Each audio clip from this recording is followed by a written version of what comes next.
Forget it. It's not gonna fly.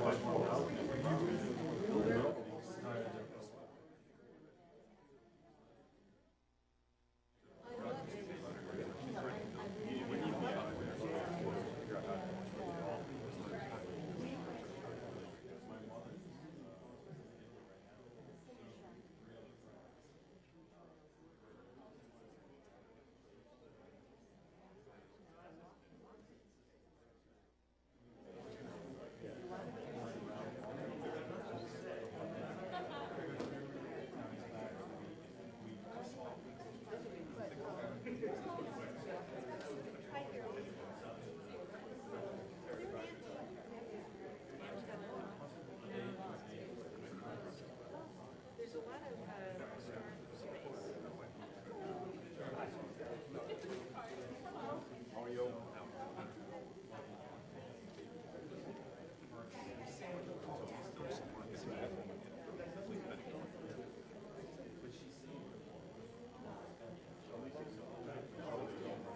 Oh, yeah, that's a lot.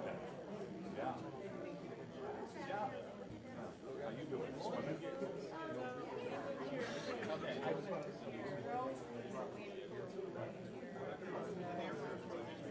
I know, yeah.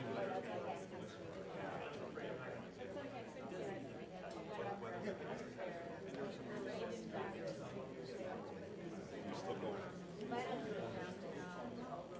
I try to do it on Sunday mornings. I want to go second.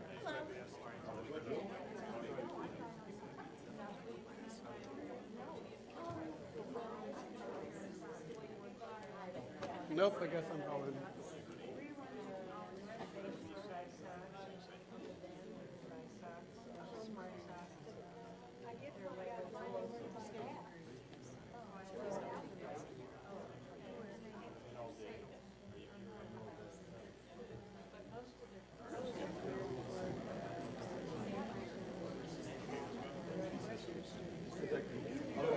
Yeah. and I live in Seminole.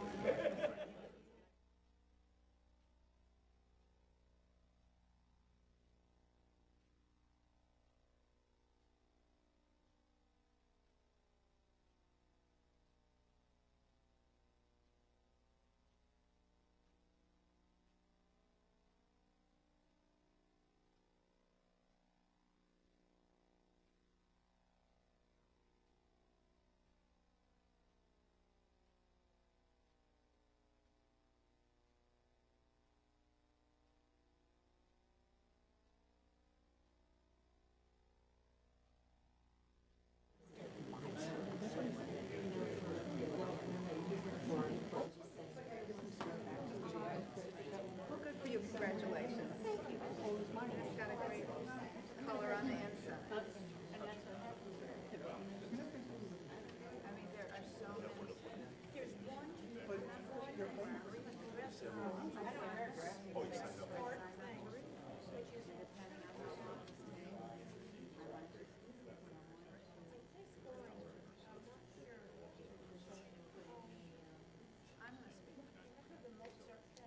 Short. I love your hair. Did you?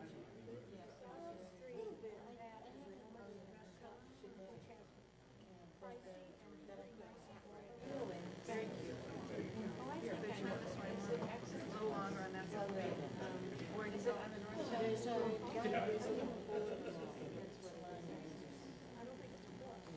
But I can go.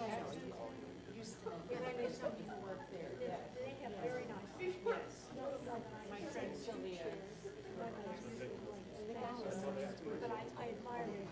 My gosh, they have some nice things. And it's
While we are waiting for the additional commissioner to arrive, I'll call the meeting to order and declare we do have a quorum, and ask if there are any motions regarding the minutes from the last two meetings, or corrections.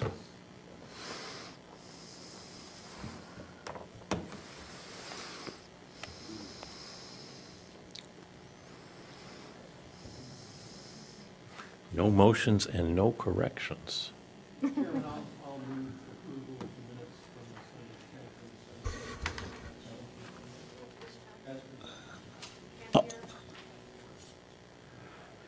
I will move approval of the minutes of December 10th and December 17th, 2014. I wasn't here for the 10th. Any discussion? All those in favor? Aye. The minutes are approved.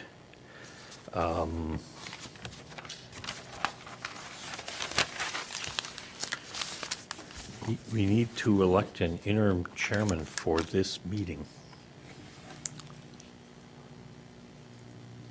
Mr. Ford. Mr. Peters, I will nominate Scott Peters as interim chair for this meeting. I will second. It's a yearly term, and we didn't vote in December.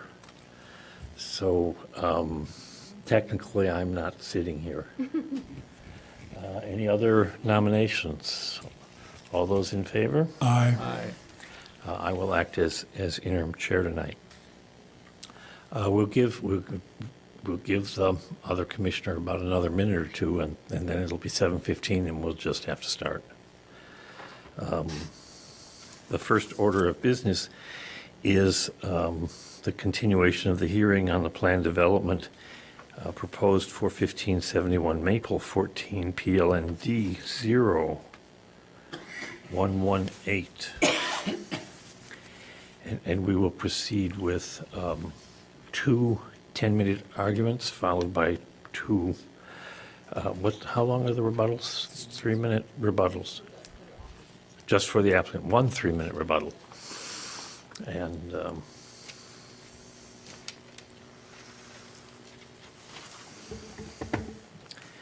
seeing it's 7:15, let's begin.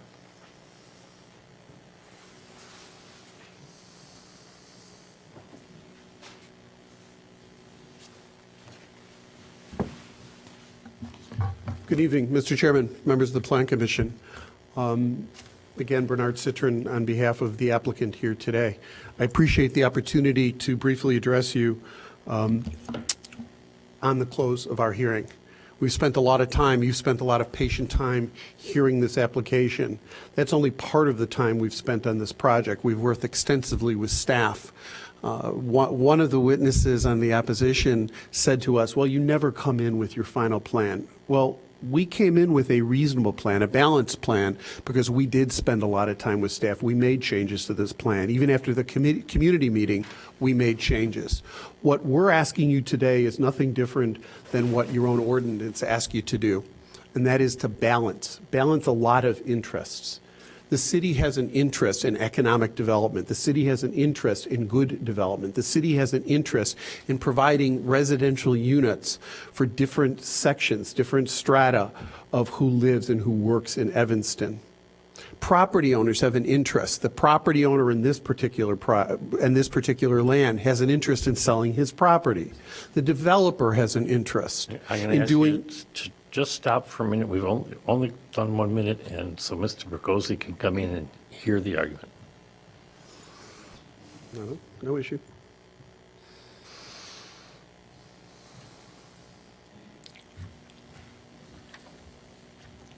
Thank you. It's all a balance. The neighbors have interests.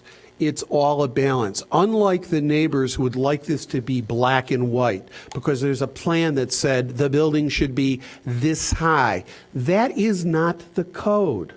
This is the code, the zoning ordinance mandates a balance because we are a plan development. We are required to be a plan development. That's what your code says, that we have to be as a plan development. And the plan development ordinance and terms require a balance. It says the project has to be compatible. It doesn't say it has to be the same. It doesn't say it has to be so tall. If it did say it had to be so tall, there wouldn't be development allowances.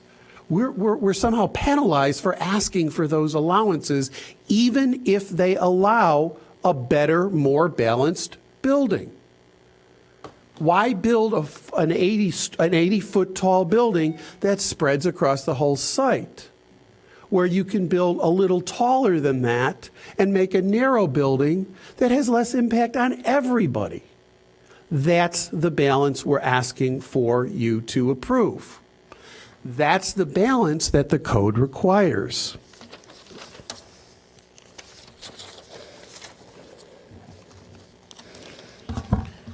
If you look at the code, it talks about each planned development shall be compatible with surrounding development and not be of such a nature in height, bulk, or scale as to exercise any influence contrary to the purpose and intent of the zoning ordinance.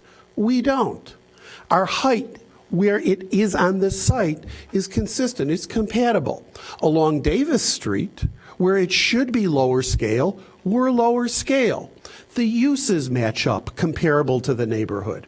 Along Davis Street, where the city wants commercial and retail uses, we're putting them there. It's creating that retail wall. It's extending that retail wall that dies at the railroad tracks. By the way, that would be considered a public benefit, irregardless of what certain people don't think that should be.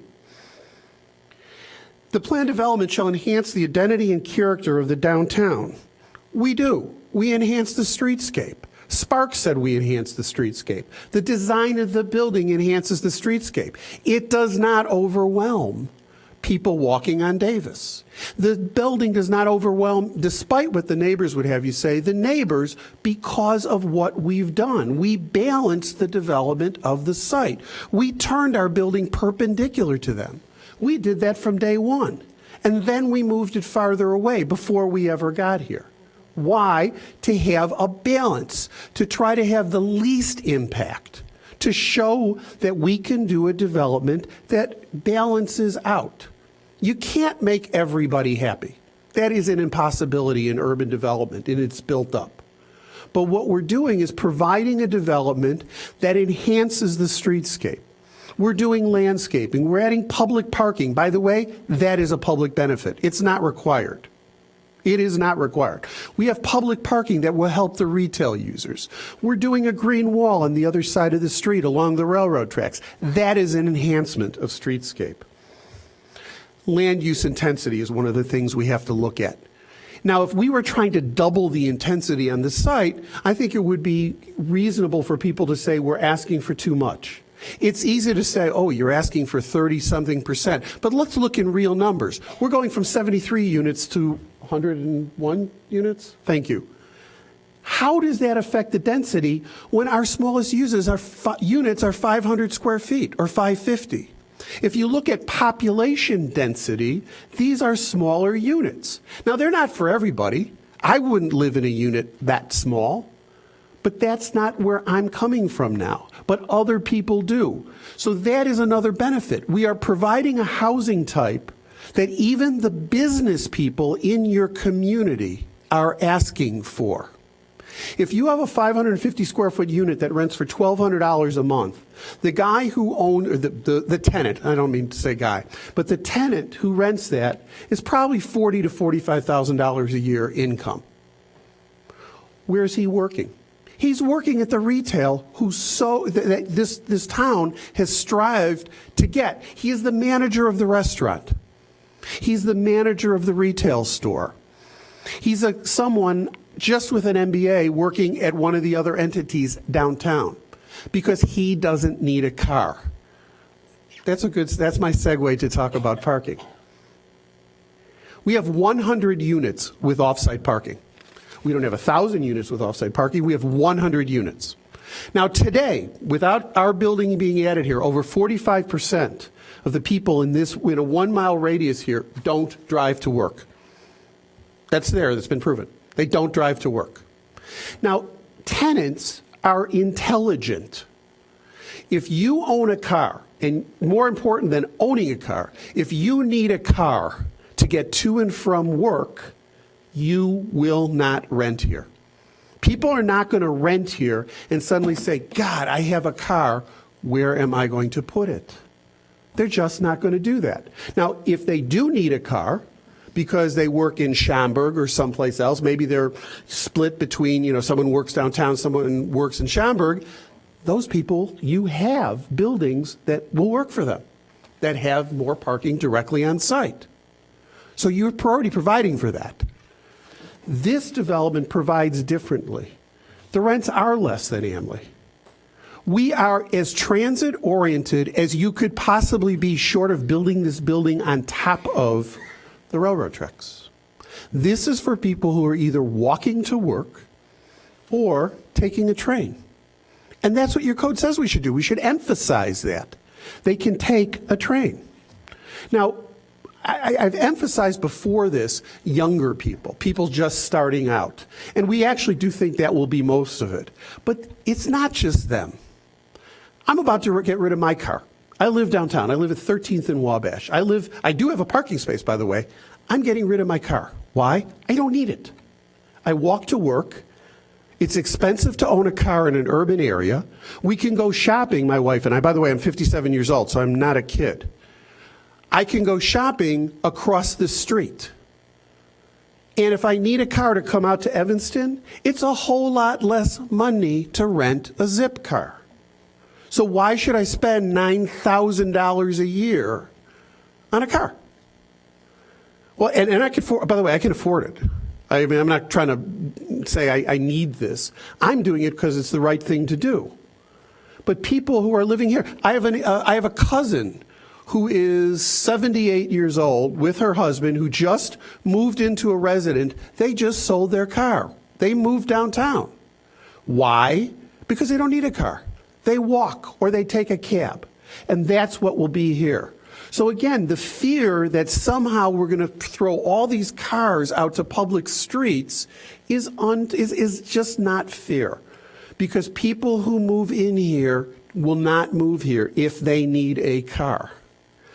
I know I have to wrap up here. We do meet the standards. I wish I could go through everything, all the standards, and show you how we meet them, but I think your own staff has done that for me. We have provided a balanced development.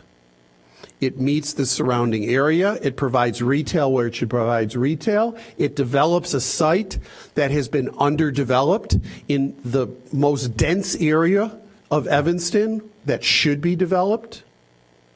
The parking, what we're providing or what we're asking to provide by off-site parking is absolutely reasonable. It will create money for the city and it will lessen traffic. A development that would otherwise be 80 feet tall on a 40-foot plinth with parking for every unit, and maybe it only has 73 units, but maybe they're larger, would have more people, more traffic, and a similar effect on more visual effect on more people in the neighboring building. That's the part I don't understand. It would have a worse effect. We have balanced our development. With that, we appreciate your time and consideration of this matter. We are asking for a positive recommendation so we can move this on to the City Council. Thank you. 1 second left. I was really trying.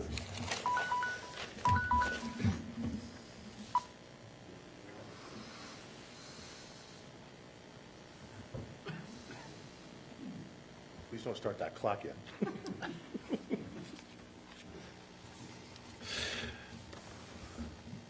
Thank you, Howard. Ladies and gentlemen, excuse me, of the Commission, Chairman Peters, and Mr. Latinovich, thank you very much for your attention and efforts that you've put in to hearing this over the last several, I guess it's been several months, but several days of hearing. I very much appreciate it, and I thank you on behalf of my clients as well. Again, for the record, my name is Thomas Ramsdell, and I'm an attorney with offices in Chicago, and I represent the One Evanston Winthrop Club Condominium Association. This case has evolved in front of us. It's involved in my mind as well since when I was first approached. And the thing that struck me was when I was first shown the packet, this sort of large monolith building, which is one Evanston as represented by the applicant, and I don't think that's a fair representation, sort of looming over this much smaller red brick building. And what had occurred to me was this is going to be some neighbors who are upset about losing their views, and that's what this is going to be about, because that's what that picture tried to portray. Well, we've been through the hearing now. We've heard the evidence, we've heard the experts, and we all know that when you peel the layers of that onion back, there's a lot more to this case than 4 or 5 unhappy residents that are going to have their views infringed. There's going to be traffic issues.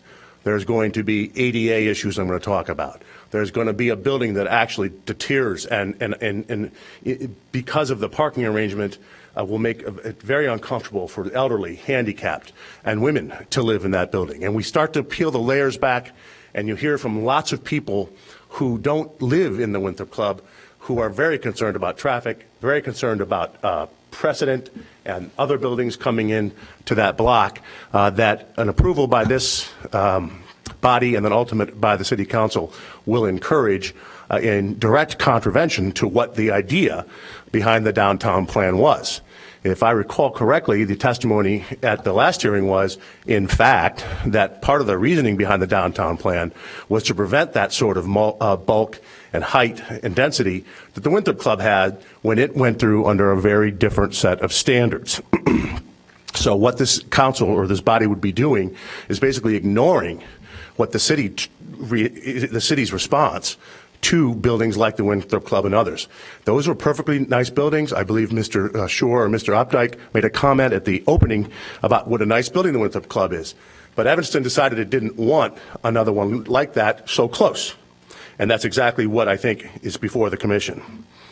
I want to talk a little bit about the standards that are going to be before the commission when it makes its decision. And those standards specifically, as we know, relate to plan developments, special uses, and the plan for downtown Evanston. The evidence came mostly from experts and consultants. Much of it did come from the from members of the public and residents of One Evanston. And I want to just comment quickly on their credibility and some of their testimony. Mr. Maroos is the analyst who did the impact study, for example, on appraisal type work. And I wanted to comment that we know that his data points were incorrect based upon his match comparison because he had the wrong square footage for one of his units. And I find it hard to believe that when one considers the presence of the proposed development vis-a-vis the Winthrop Club, that anyone honestly think that 2 to 3% impact is the correct number or is a more credible number than that of Mr. Satter. Now, Mr. Satter clearly is not as polished or professional of an expert as Mr. Maroos is, but that doesn't make him less credible. In fact, I think it makes him more credible. And his percentage of impact in the 15% range we think is far more persuasive and therefore shows the incompatibility with the neighborhood. And that is something that the commission will be considering when it looks at the standards. Mr. Lennett, in his first testimony, this would be the zoning and land use consultant for the applicant, actually said there was no impact of this proposed building. Well, let's take a look at the screen. You know, Mr. Lennett didn't have the benefit of seeing this because it hadn't been created when he first testified. But the idea that a zoning and land use expert would come in and try to convince this commission without having the benefit of this, that there would be no impact, strains credulity. If that is an impact, I don't know what is. And it's not just impact on the people who have those units, but from all sides and all angles, because it sits there right in the middle. And these are people who bought under the understanding that nothing over 4 stories would be built there. They checked with their realtors, they checked with their online and with their communities, and bought with these assurances based upon zoning ordinance and the downtown plan.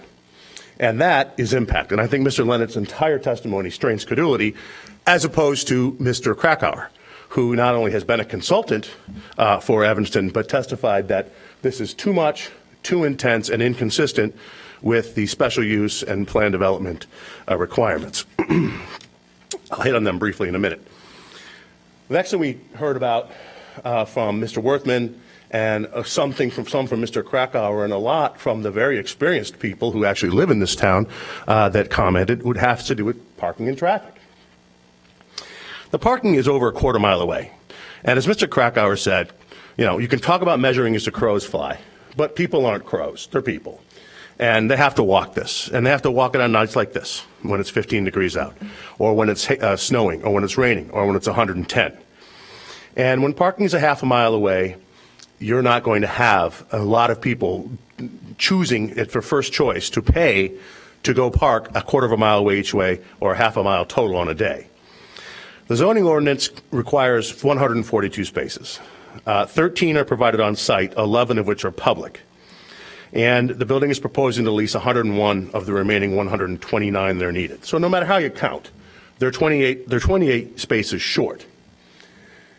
In addition to that, you have a couple of factors that come in here. One is this question of compliance with the Americans with Disabilities Act and the Illinois law on that.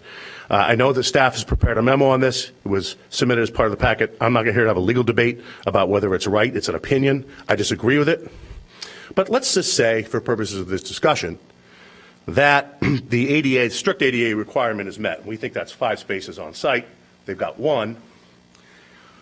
Let's just say it's strictly met. How does this building, with its studios, in other words, it's holding itself out as a building where people who might be elderly or people with disabilities or single people or women might want to live because it's close to these transit-oriented, it's close to downtown. Was an elderly person who's in a wheelchair going to rent an apartment that they can't get to of their car? And we heard testimony from residents of this building and residents of your community about their concern for women at night, walking quarter mile in that area of town. Now, we all know the town is improving. There's lots going on there. I get that. But there's real concerns. This building deters women, it deters elderly, it deters single people, and it deters the handicapped from living in it because it can't get to their cars. That cannot be consistent with any goal or standard of the Evanston, of the city of Evanston. We talked about public benefits and planned developments. We could just move on a little bit. And I just wanted to roughly cover this real briefly, that we talked about the importance of the plan for downtown Evanston. Just wanted to show you the statute once again. You have your memo. I sent a letter to council. He's got it too on our interpretation of this. But the plan for downtown Evanston is specifically mentioned here, and it states that the Plan Commission shall not recommend approval of unless the proposal is compatible with, for example, and implement the plan for downtown Evanston. And this does not. If we could move on. Howard, if you could just go maybe to that screen with the downtown Evanston, because we're real low on time. I think that's it. You'll see under these categories of base height, parking, different parking standards, ground floor usage, maximum base FAR, for example, that this does not comply and is not compatible with the plan for downtown Evanston. Then there's an issue of these of the public benefits and the special use. One of the goals or one of the requirements is that this promote the housing policies of the village of city of Evanston. We know, because of the city's representation to the United States government, HUD, that affordable housing is the #1 priority. That's what Evanston tells HUD, so HUD gives Evanston money. Got it? So where in any of this proposal is there any affordable housing? There's no affordable housing money being paid to help to advance that to the city, as they do in Chicago, and there's no affordable units. So at the end of the day, we talk about balance, or the applicants want to talk about balance. You need to balance the interests of people who don't live here, who are going to be parking cars all over the streets, and who will be here, and we had this discussion about transients and temporarily, versus those people, many of whom are sitting in front of you, many of whom have testified, that they invested their money in this community already. They've invested in One Evanston already. Out of time. Okay. So on that, I want to thank you once again. This is not about 5 or 6 disgruntled residents and their views. We heard from many people from the community, given their concerns, ranging from parking to the precedent this sets for further development. You're still out of time. Thank you. What? What? Still out of time. Oh, okay. Thank you. Because I only have 3 minutes, I'm not going to make the one remark I was going to make. First of all, we referred to, again, Mr. Ramsdell referred to something as a statute. It is not. It is a plan. Plans are guidelines. And your staff has looked at them. You've looked at them. I'm sorry I never saw his letter because he didn't seek to share it with me, but we do. We are compatible with that plan because there's a balancing act, number one. Number two, I guess I'm asking you to truly ask yourself, when it came down to it, even though this is not about view, those are the only pictures they showed you were about view, about blocking views. That's it. That's the only pictures you showed you about. So while this may not be about 2 or 3 or 4 or 5 representatives, that is what was put on that screen by them, has to do with view. That's number one. And two, he focused on what Mr. Lennett's testimony was, that somehow that picture negated all of Mr. Lennett's testimony. So again, it really does come back to view and whether a mid-block building that's located perpendicular to the street, so the entire building is next to a developable lot, should have their views protected, even though that's not the law in this land, nor is it the law in Evanston. That's a second thought. Third, and I'm going to make this quick, is you have to decide, and I shouldn't say that because you are going to decide. That's not you have to decide. But again, we heard about parking, and that somehow we're going to endanger young women or elderly people. And you might as well have told me I was killing puppies at that point because that's mom and apple pie and everything else. And there is nothing more wrong than that. I don't understand this. If you need a car every day, you're not going to live in this building. There's 100 units. There's 1,000 units, and that number just came out. There's more than that, probably, for people who need a car every day. The woman who is going to rent that 600-square-foot unit and take the train downtown, she doesn't have to walk. She crosses the street. So how are we endangering her? If she does need to drive every day, she's not going to live here for exactly the reason I hate to agree with him. I absolutely can't agree with him, but I have to here. They're not going to walk to those spaces. He's absolutely correct. They're not going to walk to those spaces. And therefore, they're not going to live in this building. That's what this is all about. Everybody says this boogeyman of a parking issue here. If you're disabled.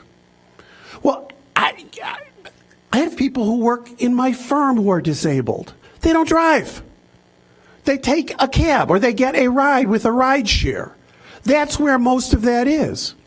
And I'm about to be done. So we're not discriminating against anybody. They have the ability to live in our building because they're not going to drive. With that, thank you very much. I have 6 seconds off.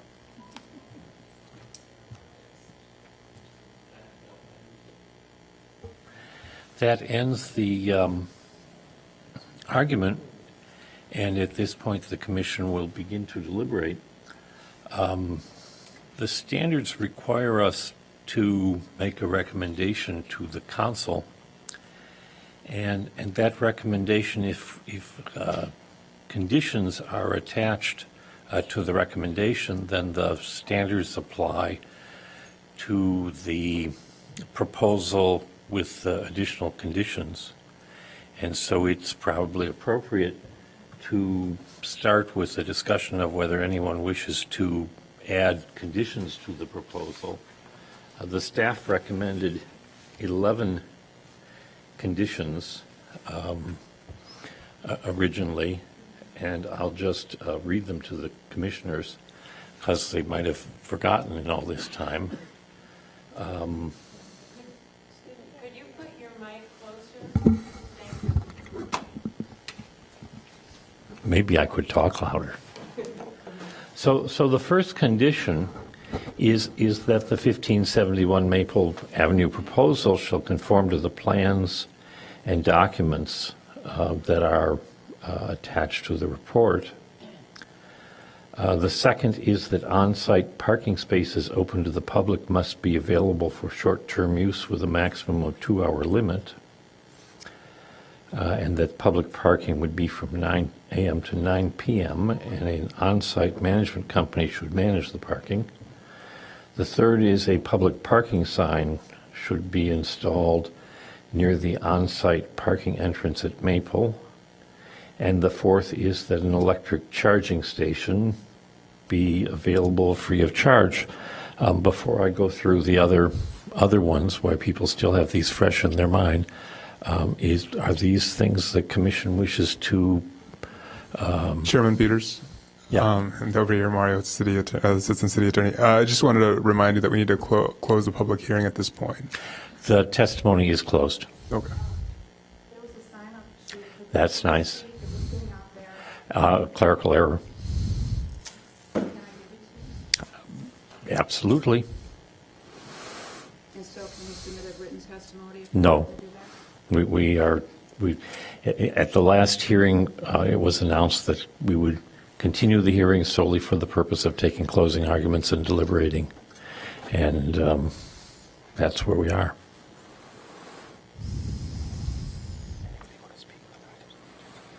At the end of the meeting, pursuant to the advisory opinion from the public counsel, we take testimony on, not testimony, we take opinions of and comments from the public generally, but that would be after deliberation. So are these conditions things the commissioners want to attach, or? Yeah.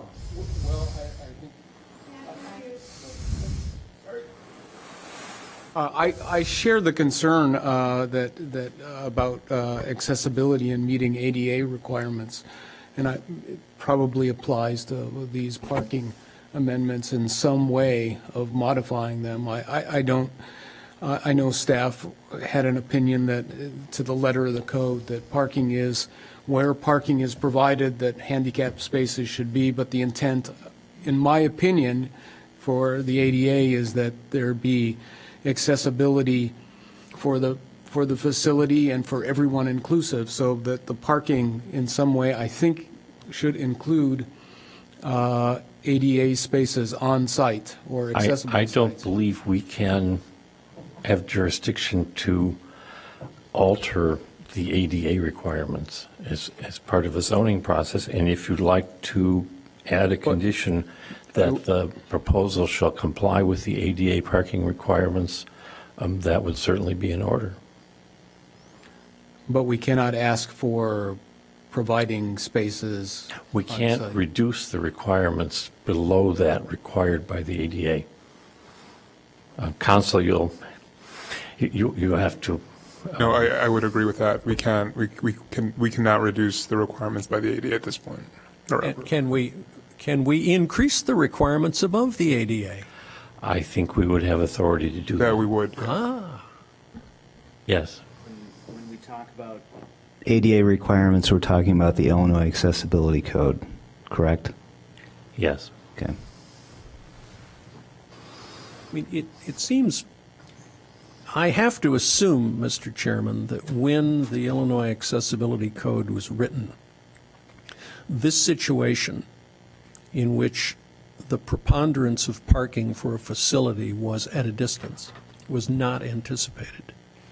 And so it seems to me we find ourselves in a stark conflict here between the wording of the code, which appears to require only one space at the site, and the intent of the code, which is that at least 5 parking places be accessible. It is hard for me to believe that we can argue that 5 spots or 4 spots in the Maple Avenue garage are accessible to the residents of this building. I think we need to attach as a condition the inclusion of the full 5 on site.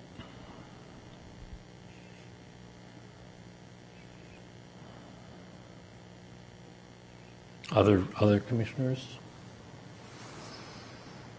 Do you want to make that as a motion? That's a motion.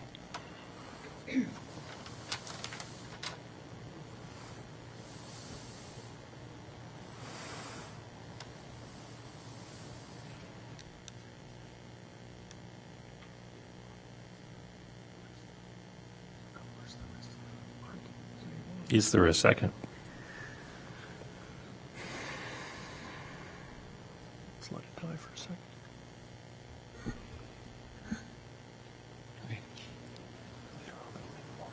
Can I ask a clarifying question for the city? The city of Evanston is obligated to enforce the Illinois Accessibility Code? Are they're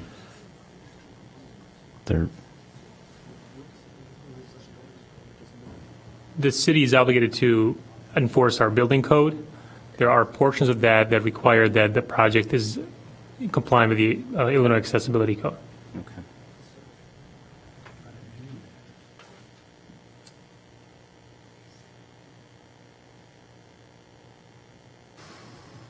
I hear no second. Maybe, Mr. Chairman, you want to keep going until you reach the point where Okay. we absolutely have to make a decision on this one? Well, we'll test the memory of the commissioners. Applicant must install sound abating fence / enclosure open to the sky around mechanical equipment on the roof. Applicant must maintain landscaping materials on the east side of Elmwood along the railroad embankment across from the subject property. Applicant must provide a 3-year maintenance plan for landscaping materials installed on green roofs prior to issuance of building permit. 2 on-site car share spaces must be available through an arrangement with a common third-party commercial car share company. Applicant must install a minimum of 16 U-shaped bicycle parking facilities near the intersection of Maple and Elmwood for public use. All sidewalk streetscape work must be constructed of concrete with brick paver band at the curb in accordance with downtown streetscape standards. And finally, the applicant must install bird-safe finishes to glass interiors. It's vague.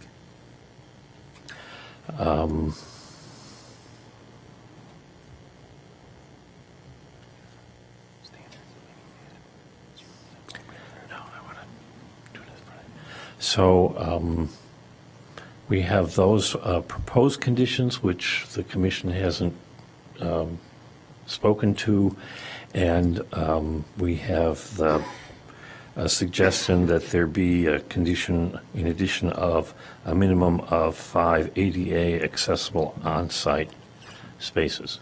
Mr. Chairman, I think my motion with the number 5 died for want of a second.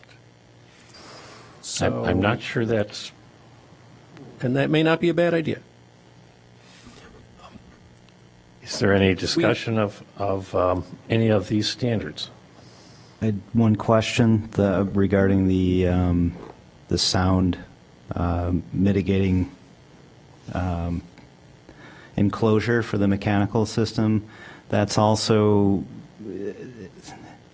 I suspect that there is some specificity in that in regards to meeting. There's also a state law in terms of decibel level to the property line, and I suspect that that is what this is intended to achieve. They have to meet the decibel level no matter what. This was our attempt to assure even further sound abatement of those units on the roof. Okay. So we suggested that additional condition that would, in our opinion, further reduce the decibel level of those units. Okay. So there was no goal or measurable quantity attached to that, or we just want to exceed the state requirement? If this project is approved, they do have to go in for the design and project review before the permit is issued. Okay. At that time, they will have to provide documentation or specifications of the materials that would be installed around the perimeter of whatever the enclosure is around these units, and they would have to provide specifications what that sound abatement level is. Okay. Mr. Chairman, what was there a limit on how long the green wall on the railroad embankment must be maintained? 3 years. They had to provide a 3-year maintenance plan. That's for roofs. There was not a limit. The intent was, to clarify, the intent was there was a public benefit proposed by the applicant, and they, through our previous conversations, they've indicated they would take full responsibility of ongoing maintenance of those landscaping materials.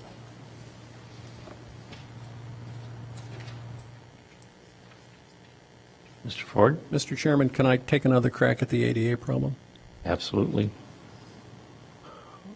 We've got two numbers that are logical, that have some basis. One is 1, which the developer is proposing, and the other is 5, which the ADA would require if all of the parking was on site.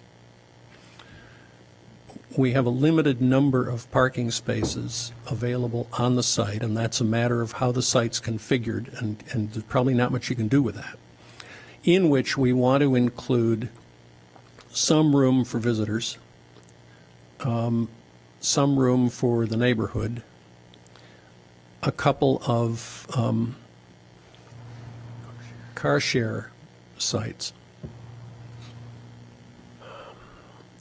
Given the numbers 1 and 5, it's any number between those is arbitrary, but it seems to me that perhaps 3 ADA sites on site and 2 in the distant garage would move us in the direction of the intent of the ADA, and I would move that condition of 3 accessible sites be attached to the proposal. Would you accept a friendly amendment to say 3 or whatever the minimum is required by the ADA, whichever is greater? Whichever is greater. So if the ADA requires 5, then it would be 5. So we yes, I would accept that amendment. Seconded. It's been moved and seconded. Is there discussion? Yes. Okay. I don't know if we want to get to be, I agree with what you're trying to do, but I don't know if we want to get to that specific. I think I heard Namir say that the city will require that this building or any planned development meets the ADA requirements. And I think it's really their responsibility to figure that out. I don't think that we should be that specific. Any other discussion? If we require 5 ADA spots, which I grant that we didn't, 11 spaces isn't a lot. There's a real need for parking in that area, especially if there's more retail. So if we approve this, I think 2 ADA spaces would be more than sufficient.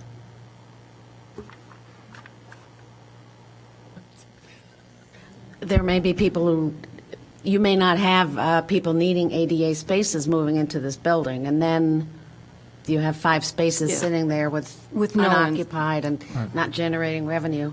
Exactly. Any further discussion? All those in favor? Aye. I vote aye. All those opposed? Nay. Nay. Motion fails. Thank you.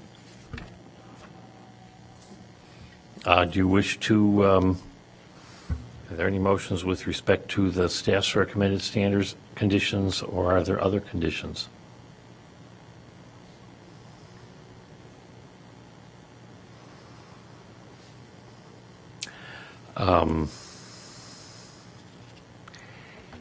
Hearing no motions to adopt the staff conditions, we'll consider the standards without them. I move to accept the staff recommendations. Move it. Second, yeah. Third. Is there discussion? I'm sorry, who made the motion, I'm sorry? I did. Carol?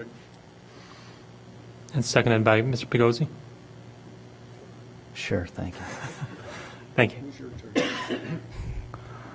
There being no discussion, all those in favor? Aye. All those opposed? Motion carries. So we're now looking at how the proposal, subject to the staff's recommended conditions, applies to the standards. I believe staff has prepared slides of standards, and we'll start with the ordinance standards. So this slide indicates the sections of the code where the standards that are applicable to this project. So the standards for special use are in 63510.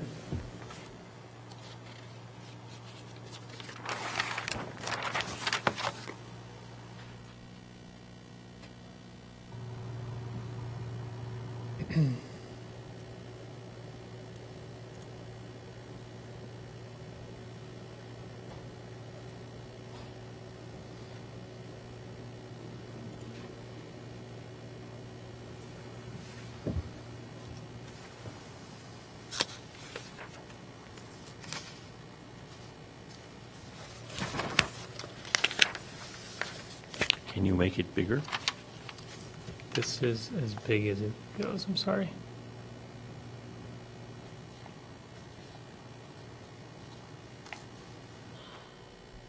These are the standards in question.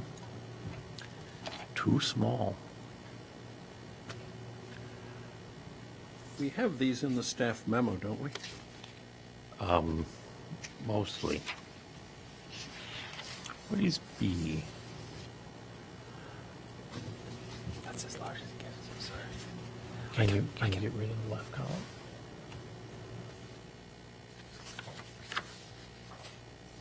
Let me see what I I can don't do. think so. I can pass out these if you want. These are standards. Okay.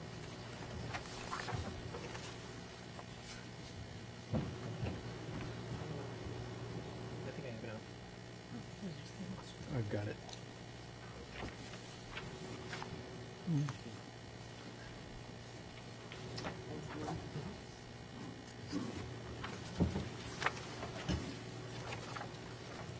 Thanks.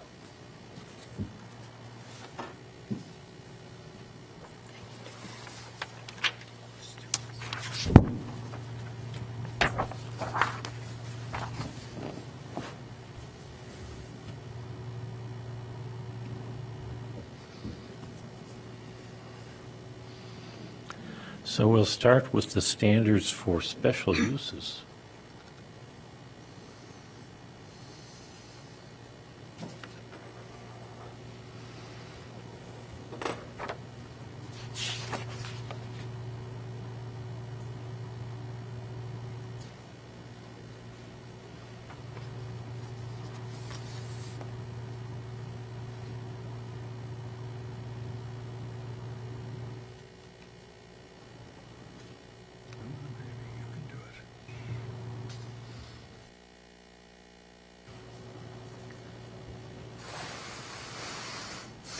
Let me start by asking staff, is this one of the special uses listed in the zoning ordinance? Yes, it is. Is it, and ask the commission generally, is this proposal in keeping with the general purposes and policies of the adopted comprehensive plan and the zoning ordinance as amended from time to time?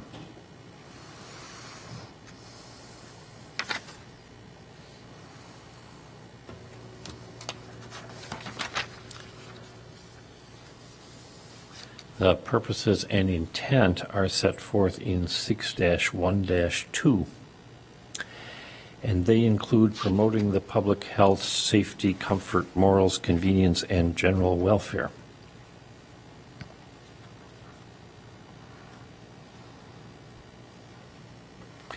Securing adequate light, pure air, and safety from fire.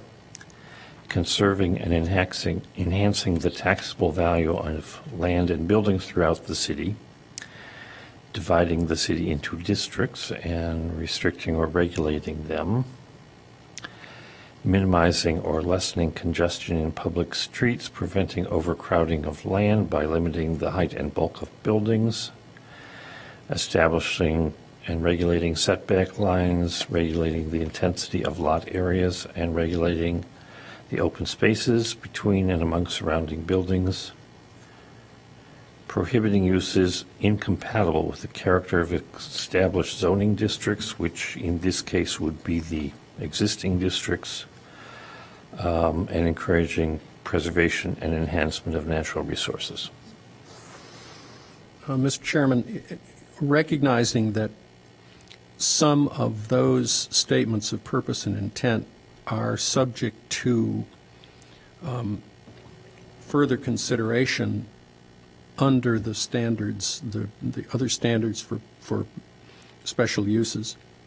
The question, for instance, of height and bulk of buildings, we have the authority to recommend modification of those.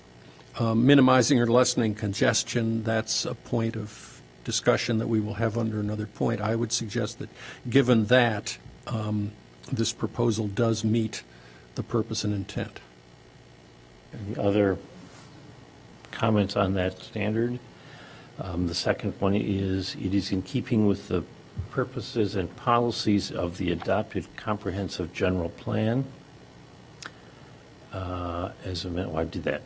It will not cause negative cumulative effect considered in conjunction with the cumulative effect of various special uses of all types in the immediate neighborhood and the effect of the proposed type of special use on the city as a whole. Mr. Chairman, at the last hearing, when the opponents spoke, I'm not sure which of the witnesses it was, suggested that a negative cumulative effect might occur if this development induced further developments in the area. This is not strictly the case, but it seems to me that cumulative impact here, we can draw a parallel to those cases in development where an impact fee is to be imposed on a development in order to pay for demand that's created for parks or schools or such like. And in that case, the rule that is typically applied is that there must be a rational nexus and proportionality. That is to say that the fee should reflect the direct demand which the development creates. It seems to me that in this case, the cumulative impact can be measured only in terms of the direct impact of the development and not of induced impact that may occur farther down the line because we have allowed this to go forward. So I would suggest that on that basis, there is not a negative cumulative effect. I would certainly concur. I think cumulative impact doesn't refer to future proposals, but only cumulative impact of existing special uses together with the proposal. Other commissioners?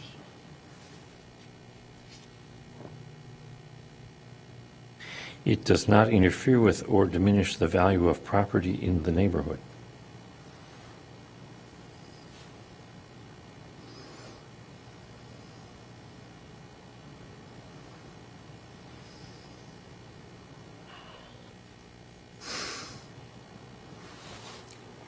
You're going to get tired of hearing my voice.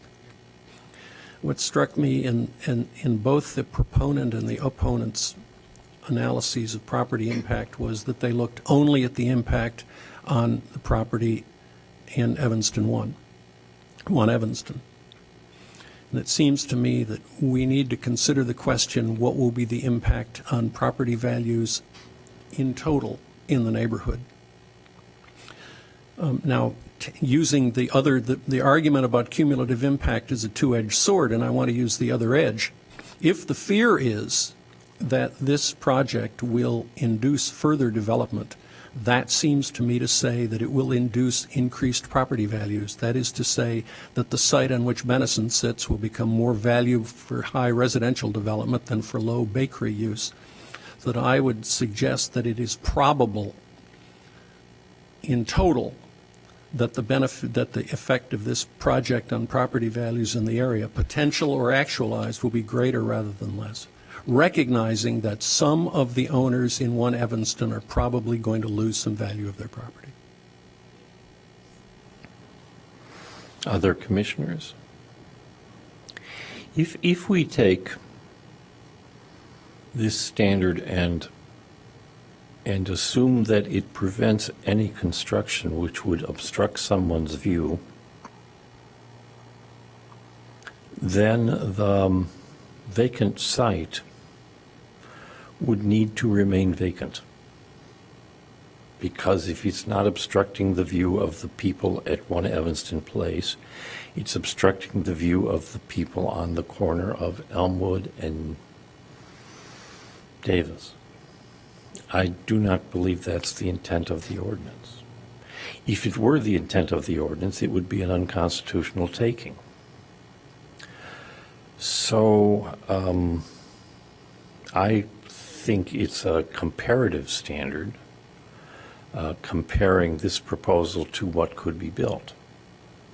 And we will ask, I will ask staff if they've done an analysis of what can be built for looking at this requirement.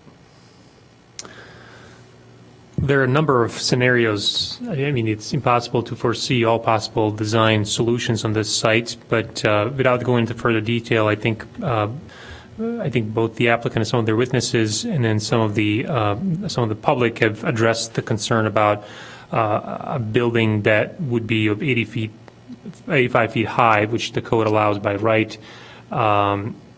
That could be oriented east-west. There could be additional 4 levels of parking, so the building could be taller. Site development allowances do allow increase in height of up to 220 feet. So there's a number of ways in which a building on this site could be designed. This is just one of them. Let me also ask you, Counsel, in his argument said that knowledgeable people and owners were told that only a 4-story building was permitted on this site. Let me ask staff if that was true at the time, at any time since 1 Evanston Place has been constructed. I don't know. I cannot confirm that. As you probably know, I've been with the city only for about a year. So what previous staff has done, I'm not sure. But since I've been with the city of Evanston, we have not made those statements to anybody. And when you looked at amendments, did you find any amendments that would suggest that? Any amendments that would suggest that at one time this was a zone for 4-story maximum? No. The next subpart, it can be adequately served by public facilities and services.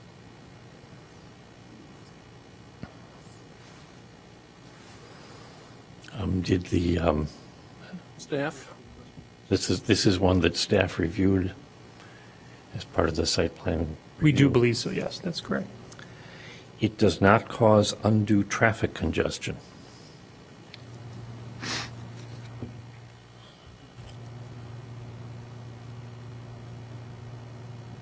This is a commission question since you've heard testimony on it.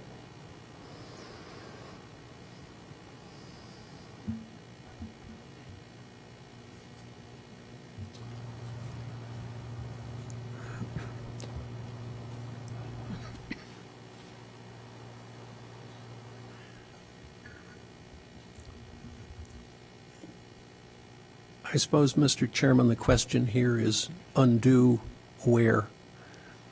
Given the parking arrangement, I think we can assume that there will not be, and I think the proponent has testified, that there will not be a significant addition of traffic in the immediate vicinity of the development. There will be some additional traffic, presumably, in and out of the Maple Avenue garage.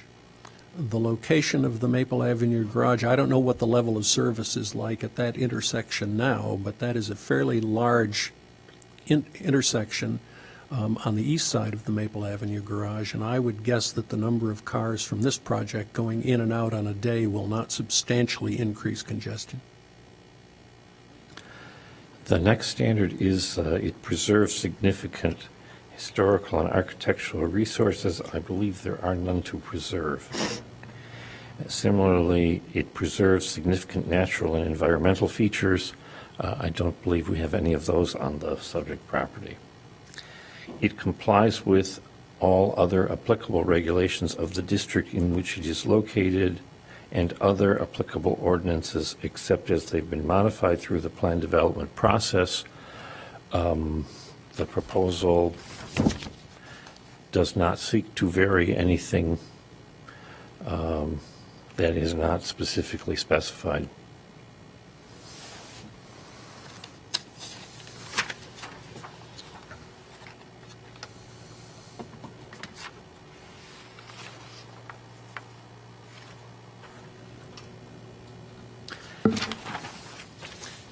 That concludes the special use standards.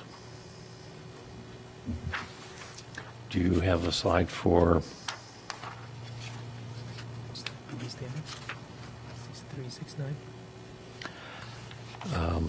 as a special use, the plan development involves such special considerations of public interest that it shall be required to adhere to specific plan development standards. Those are for the district in which it's located or generally? 6369. Compliance with the standards shall govern the recommendations of the Plan Commission applicable to plan developments and the action of the City Council in order to ensure that the plan development is in harmony with the general purposes and intent of the zoning ordinance. The Plan Commission shall not recommend approval, nor the City Council approve a plan development unless each shall determine upon written findings of fact that the plan development satisfies the specific standards established in the zoning district in which the plan development is located. But before we go to the standards for the zone, we have some general conditions. Each plan development shall be compatible with surrounding development and not be of such a nature of height, bulk, or scale as to exercise any influence contrary to the purpose and intent of the zoning ordinance.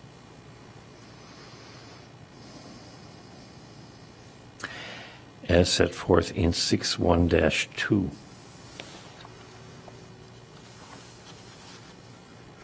And earlier we went over 6.1-2.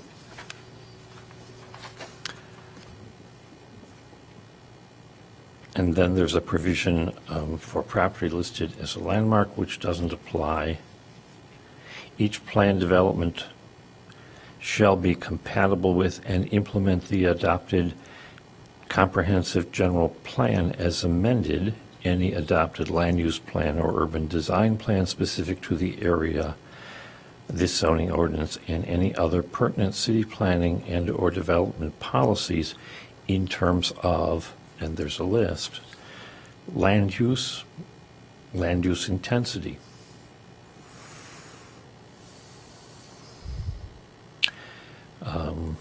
any findings with respect to land use and land use intensity.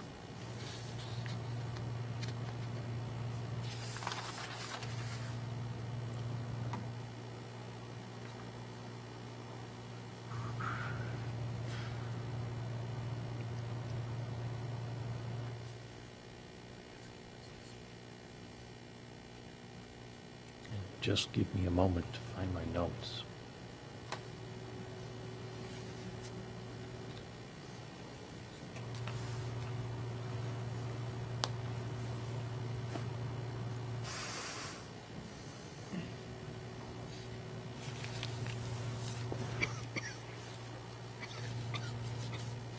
Mr. Chairman, the question here is whether, in terms of these specifics, the development is compatible with the comprehensive plan? That's correct. And as a separate question, the issue of whether it is compatible with and implements the downtown plan? That's correct. Thank you. So at this point, we're looking at a comprehensive plan.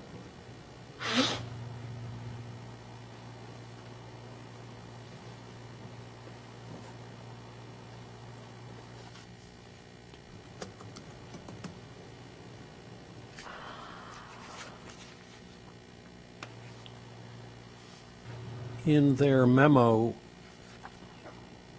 of December 11th, staff have identified a number of points on which they judge the project to be in compliance with the comprehensive plan.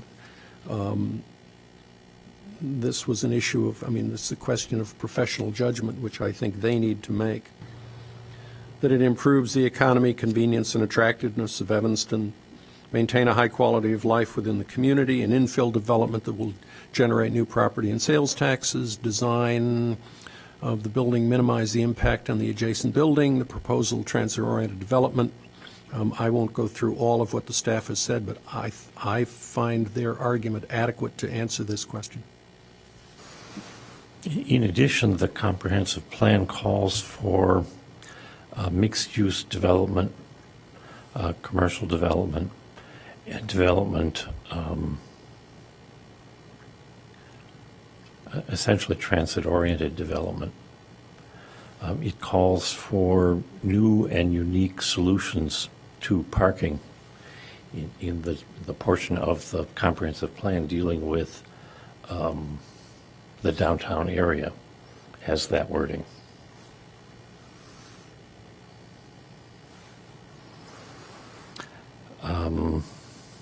Housing and preservation. Council quoted a HUD document,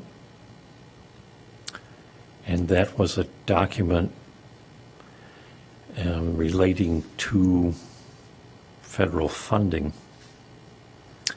but not relating to the general comprehensive plan.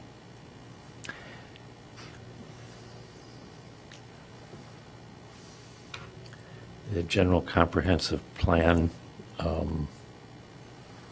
promotes a variety of housing in this area. Preservation would be relevant if there was something to preserve on site. Environmental policies, we do have some factors in this proposal relating to environmental policies.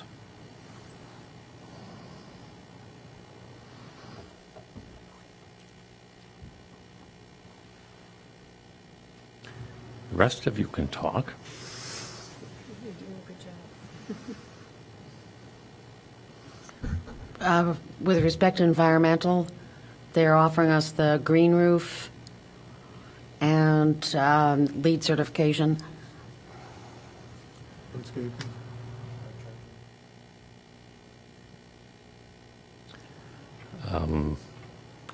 Traffic impact and parking has been discussed.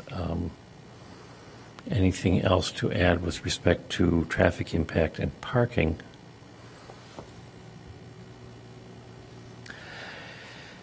Essential character of the downtown district or the surrounding neighborhood abutting residential lot and abutting residential lots. The downtown district in this case would be the district under our existing zoning. There haven't been no ordinance approving a map with different zoning. The state law requires an ordinance to adopt a new map. The downtown plan was adopted by resolution, and there has been no ordinance. This commission spent, how long was it? Months? Well, it was 2 years in committee and a year, a full year before the Plan Commission. The recommendation of an implementing ordinance? That's when we finished this 120-page project and gave it to the City Council. We spent, it seems like it was close to a year, maybe more, with staff developing an ordinance that would have amended the zoning ordinance to implement the downtown plan. And it was forwarded to the Planning and Development Committee, which did not see fit to forward it to council. So I think with respect to the downtown district, we're dealing with the district in the existing ordinance and not in the downtown plans, since the implementing ordinance has not been, no implementing ordinance was adopted.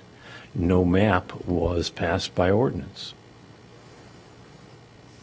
Mr. Chairman, may I say a few words about the downtown plan? Yes. I've already said a few things, but by the way, the downtown, as addressed in the plan, is defined by that area which is on the south, Lake Street, on the north, it's Clark, Emerson. On the west, it's Ridge, and on the east, it's Hinman. And the committee and the Plan Commission divided that area, that downtown, into, if memory serves, 3 or 4 different districts. One of those districts was known as a traditional district, characterized by 2 to 4 story buildings, low density. And one of those areas is at the heart of this proposal, extending on Davis Street from the train to, I think it's Oak Street, or the post office. You know, there's Benison's Bakery in there, and there's Bramer Animal Hospital, and there's First Liquors and all of that. And those buildings are 2 stories, 3 stories. There might be a 4-story in there. But we wanted to prevent the canyonization of those commercial neighborhoods. So we restricted the heights of buildings that flank that particular section. And there's another traditional area, and that is the Sherman Avenue, I think from Church Street to Clark Street, 2-story, 3-story buildings. And then there's another one around Pete Miller's south, 2 and 3 stories. But we wanted to preserve those traditional areas. Now, this proposal is, I think, probably technically not in compliance with the downtown plan. However, the section of the proposal that fronts Davis Street is only 3 stories, and there is a very generous setback before it goes up another 10 or 12 stories. So I think it is in compliance with the intent of the Plan Commission when we established this traditional district. The problem is the city didn't adopt the implementing ordinances. That's true, So but we are irrespective living of under that, the it's still, in existing my zoning judgment, ordinances. it's still in my judgment in essential compliance with the intent of the downtown plan, and that is to prevent the canyonization of Davis Street, which I don't think this proposal does. That's just my opinion.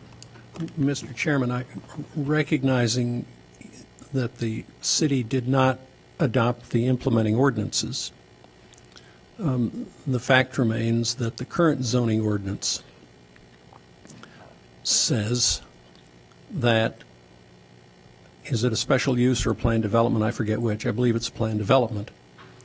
Must, among other things, be compatible with and implement the downtown plan if it occurs in this district. We'll come to the specific language. And it seems to me that It's Mr. very- Updike has spoken directly to that It's question. very curious language, but we'll come to that Okay. when we get to the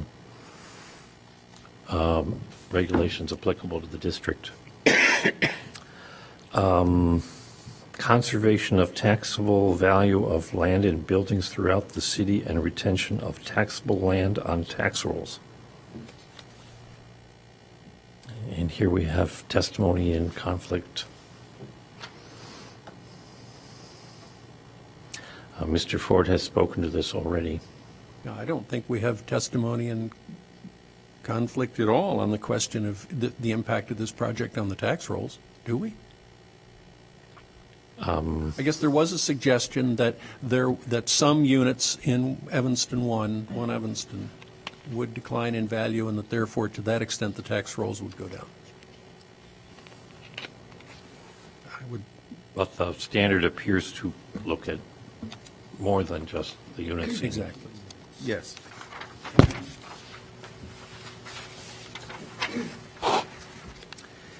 There's then a requirement that each plan unit development be completed within 2 years, and a provision for the council to change that schedule. No special use permit for plan development shall be valid for a period of 1 year unless the council makes changes. Landscaping treatment within the plan development shall be provided in accordance with the requirements set forth in Chapter 17 of landscaping and screening. That has not been varied. No request has been made. So that takes us to the end of Section A. Section B is on site controls and standards.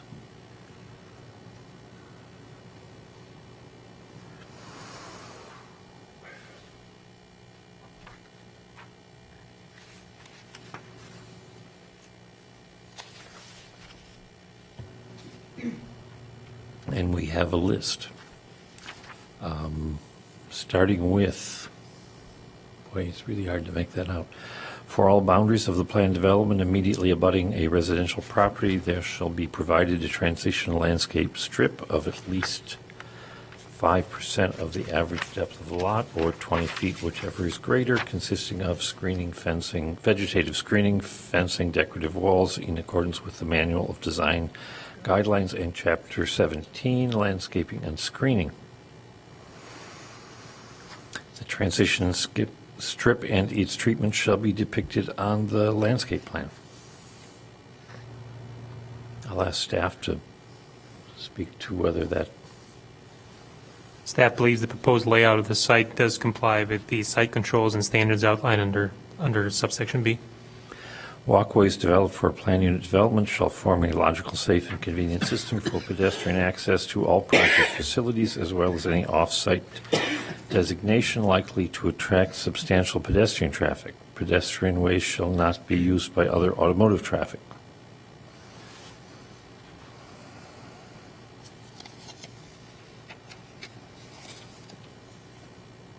Anybody?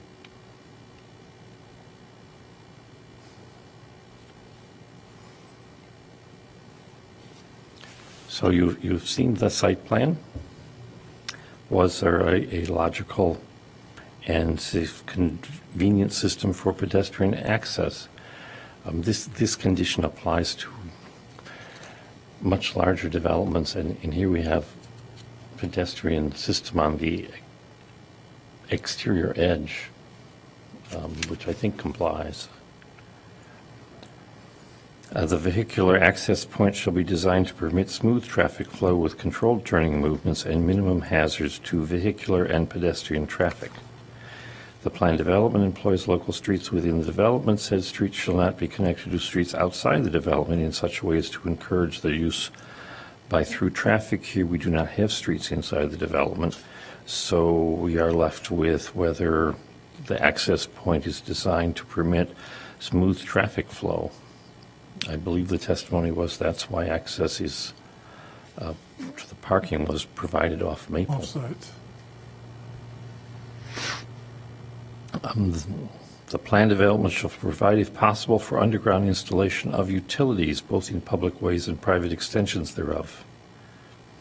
Provision shall be made for acceptable design and construction of stormwater facilities, including grading, gutter piping, treatment of turf, and maintenance of facilities. And here staff, I believe, has reviewed this as part of the staff review. Yes, we have. They have submitted a market feasibility analysis and everything. We've reviewed that, and it does seem to be consistent, and staff that approved it. We have seen the market feasibility statement, which is required by Standard 6, which says there has to be a market facility statement indicating consumer market demand for all uses proposed in the development, population potential of the area served by the uses proposed, and other pertinent information. That was included in the initial packet and was addressed by some witnesses. For every planned development, there should be provided a traffic circulation impact study that shall show the effect of proposed uses on adjacent roads, and we did see such a study and had testimony on that. The study shall show the amount and direction of anticipated traffic flow and clearly describe what improvements, road improvements and traffic control might become necessary, and that was in the traffic studies.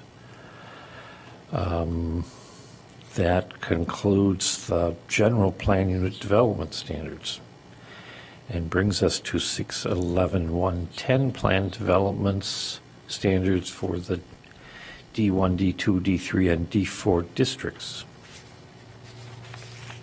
General conditions. There's some repetition here. Yeah, Mr. Chairman, it seems to me that there's sufficient repetition that we could. Can we identify simply by exception those provisions which were not covered in the general standards? Let me just note that we have covered condition 1, which is compatibility with the surrounding development in terms of height, bulk, and so on. Condition 2, that each plan unit development shall enhance the identity and character of the downtown by preserving, where possible, character-giving buildings and enhancing streetscape amenities, maintaining retail continuity in areas where it is prominent, strengthening pedestrian orientation and scale, and contributing to mixed use. And I think we've addressed that. Is there anything further? Each planned unit development shall be compatible with and implement the adopted comprehensive general plan. We've addressed that. The plan for downtown Evanston, any adopted land use or urban design plan specific for the area. This zoning ordinance and other planning documents. And again, the list has land use intensity, and so on. So the new part here is looking at the plan for downtown.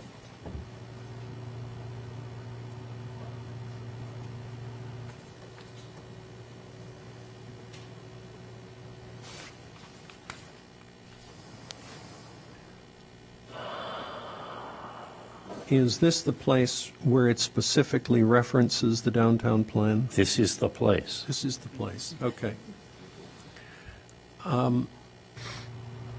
Updike has begun to respond to this one. The opponents of the project devoted enough time to this issue of compatibility and implementation that I at least felt some need to respond to it. We've got two standards here. It must implement and it must be compatible with.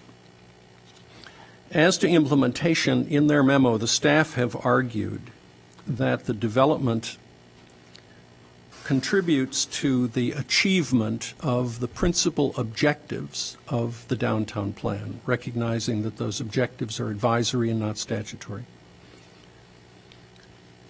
That the project optimizes economic development, contributes to the commercial vibrancy of downtown, contributes to mixed use and pedestrian use.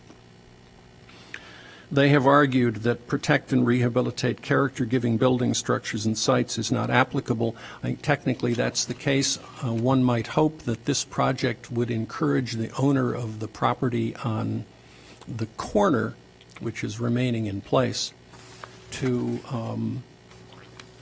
perhaps move back toward the historical condition of that building. That's a handsome building.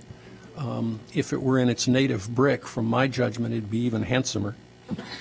Objective 3, improve the quality of the physical environment. Again, we have a project which seeks to maintain street scale along the street, to create a shopping street wall, which the downtown plan encourages. Promote sustainable green buildings. The building will meet LEED Silver requirements. Maintain a strong multimodal transportation system. I agree with the proponent. There is no better location to do that than this one. Provide enhanced arts and cultural opportunities. I think that's kind of a stretch, that the proposed landscaping does that. And then establish predictable and sensible development controls. This was a provision of the ordinance of the plan that was not adopted as the form-based code. So I would concur in the staff's judgment that the general objectives and intent of the downtown plan are met, and to that extent that it does implement. Now, there's the question of compatibility with, and I'm going to ask Demir to pull up a slide if he can find it.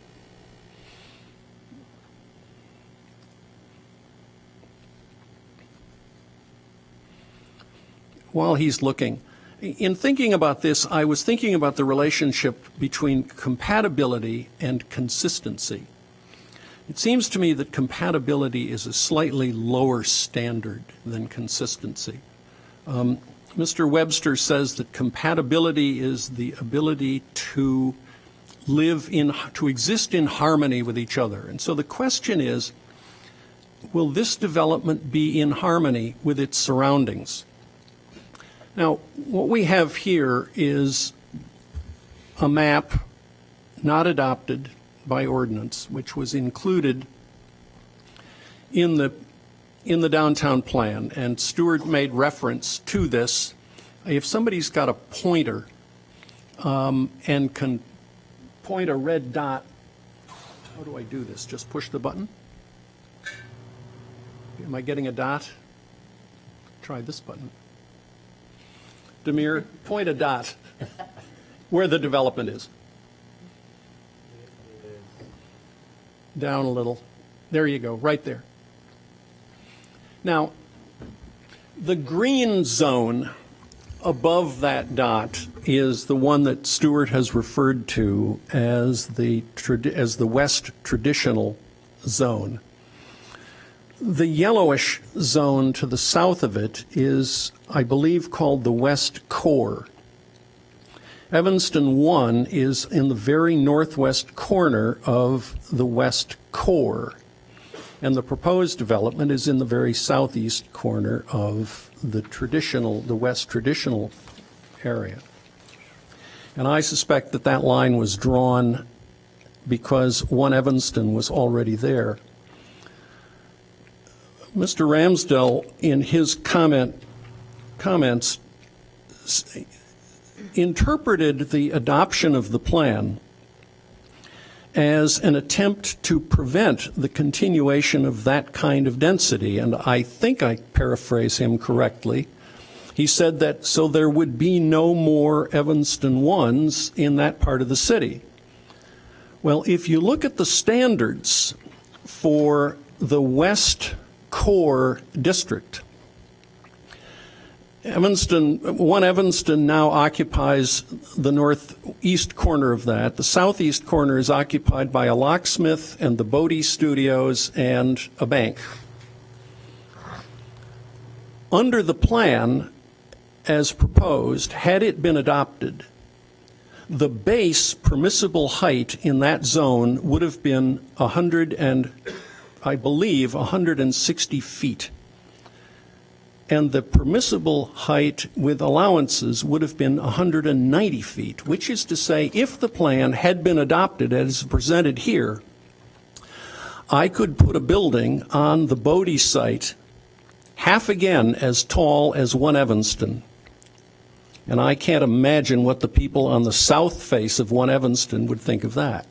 Mr. Ford, you're saying that if the downtown plan had been adopted, they could have put up 180 They could have put up stories? 190 feet on the Bodie Studio site. Oh, that's on Grove Street. That's correct. Oh, okay. Yes. Now, it seems to me, as long as we're looking at an advisory document here rather than an ordinance, that if you look at where you want to build height there, you don't want to build it south of 1 Evanston, where you're moving away from the core.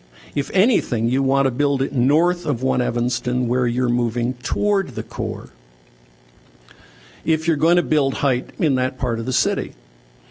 The developer has done a site design such that I believe the effect of that height is minimized by the way he has oriented the shaft of the building, by the way he has set it back from the street. I agree with Stuart that he has been careful to maintain the 3-story street facade along Davis. So that, in general, I would say here that although the development is not consistent with the letter of this map, it is compatible with the surrounding development. It is harmonious with what is already there, both Evanston 1 and the 2- and 3-story developments along Davis Street. So it seems to me that standard in the zoning ordinance is met. The downtown plan also provides the following overarching goal of the master plan is a reaffirmation of what was originally put forth in the 1989 plan and revised in 2004, a mixed-use central business district that is attractive, convenient, livable, sustainable, accessible, and economically vibrant for the residents, businesses, and visitors. It's everyone's downtown. I think this portion of the downtown plan is consistent with what's proposed here. It then goes on and says the downtown should be a significant economic engine for the city of Evanston and the North Shore with a wide variety of uses, including retail, office, residential, and institutional uses that will ensure the area remains active and competitive. It is defined in part by its mix of character-giving older buildings and new buildings that befit its rich legacy of high-quality architecture. A leader in the area of green building design and a model for public leadership on green policies. A location that retains its appeal and provides opportunities for a wide range of people, including existing residents, students, workers, young professionals, empty nesters, retirees, and families. And this is a kind of housing that's a little different than many of the other housing that's available in the downtown. Vibrant, hip, happening place with a variety of quality restaurants, sidewalk cafes, theaters, cultural, educational activities. Well, that's not specified for this plan. A location that is highly accessible, navigable, and walkable for persons of all ages, where high-quality, well-designed streetscapes and public spaces offer an engaging pedestrian experience. I think the plan has been, the orientation of the buildings has been designed to accomplish that. And finally, home to an efficient multimodal transportation system where pedestrians, bicyclists, and vehicles move safely and coexist through the downtown. New development will be transient-oriented and foster the continued and increased use of transit. That language immediately precedes what was in the staff memo, but I think the proposal is consistent with that language of the downtown plan. I think it's not consistent with the specific standards set forth in Section 7, but the precatory language for Section 7 indicates it's a kind of exemplar.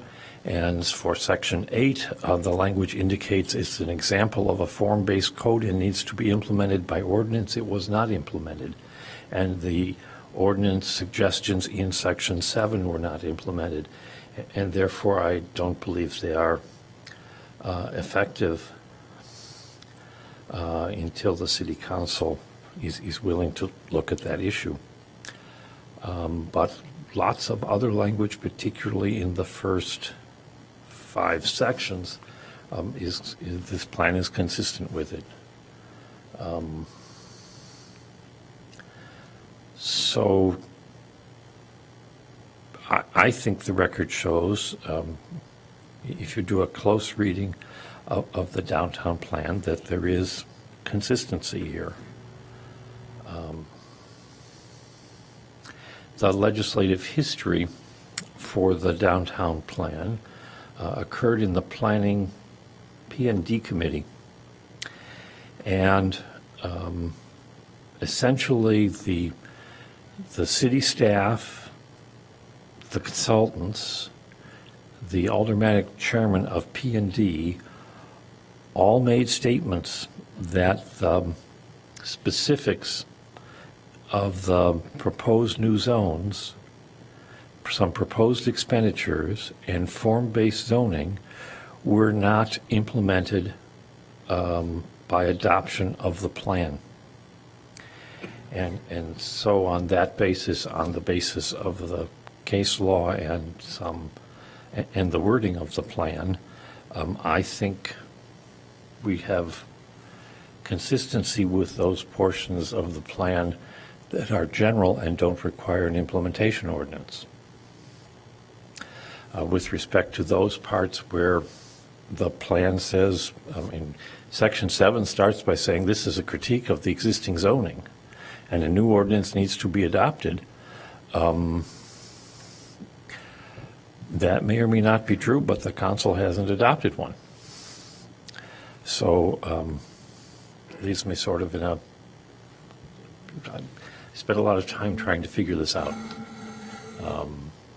I think council has shared a memo with us about that. But so just some comments on the consistency with the downtown plan. Let me see if there are other standards for the D3 districts.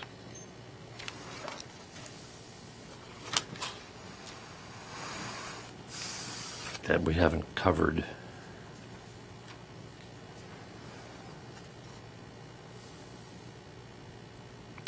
Location, construction, and operation of parking, loading areas, and service areas will be designed to avoid adverse effects on residential uses within or adjoining the development. We haven't addressed that.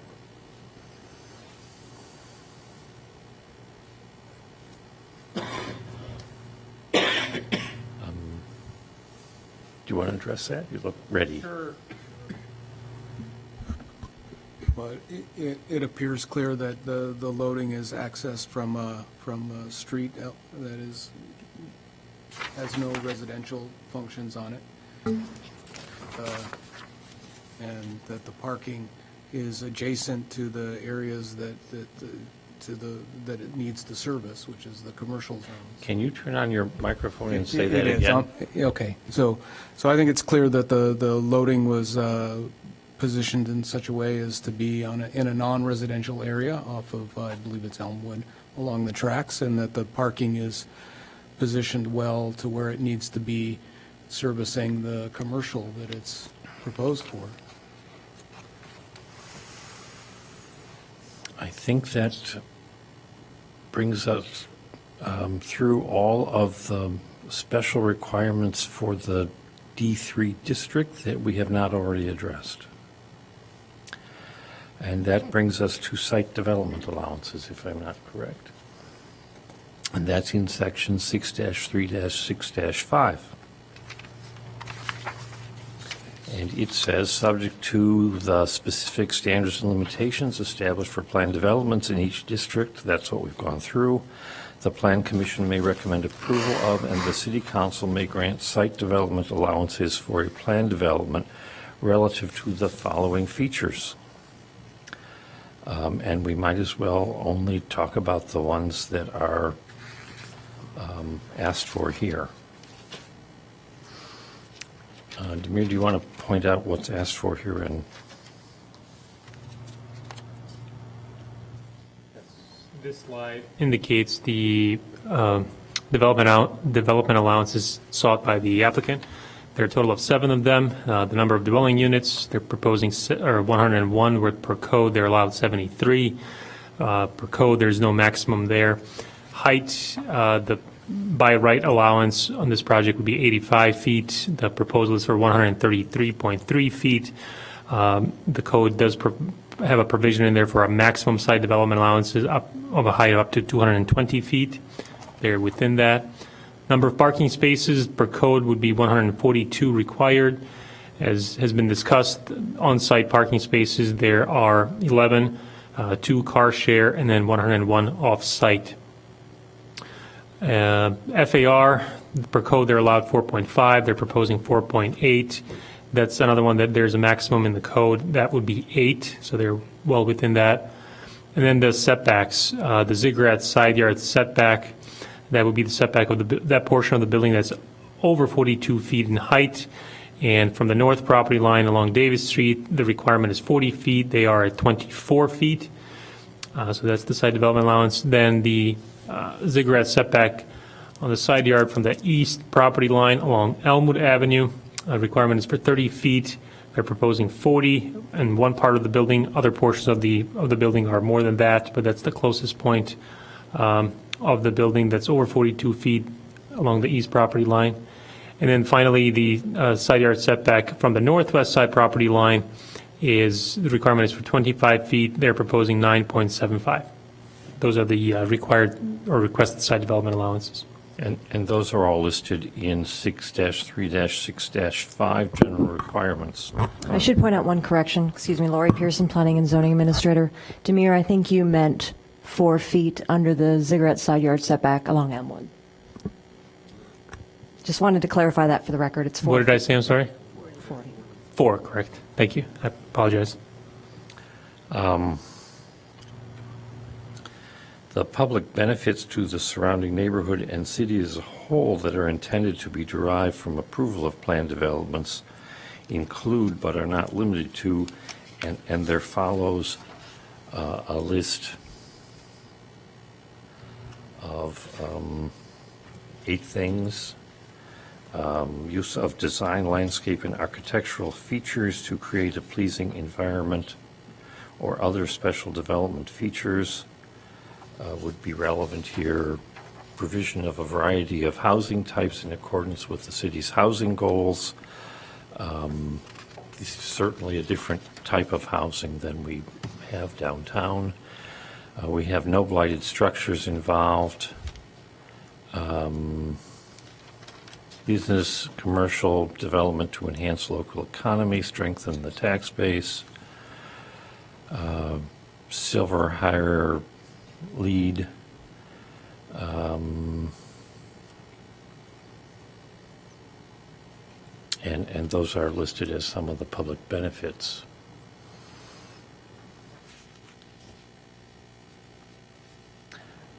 The benefits were described in the staff memo. Let me ask the commission if they want to address public benefits beyond what the staff has said. They don't want to. No. Let's go home. Site control standards for planned developments within the downtown districts. Walkways shall be logical, safe, and convenient. Segregating pedestrian and motor vehicle ways. We've addressed that. We've addressed parking, loading, and service. We've addressed vehicular access. We've addressed underground installation of utilities, stormwater treatment, turf and maintenance of facilities, market feasibility study, market areas for development.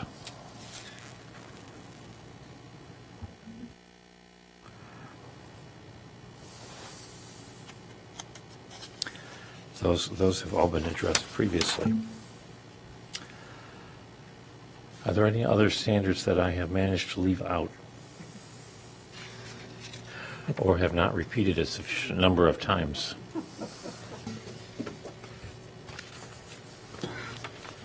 I think we have covered all of them. So having addressed the standards, is there any motion or recommendation to the city council? Mr. Chairman, before we get to that stage, I have just 1 or 2 comments, if I may. Please. All right. One is parking. I'm not persuaded that just a handful of the tenants that move into this project are going to have cars. if only 20% of the tenants have cars, that is enough, in my opinion, to adversely impact the surrounding neighborhoods,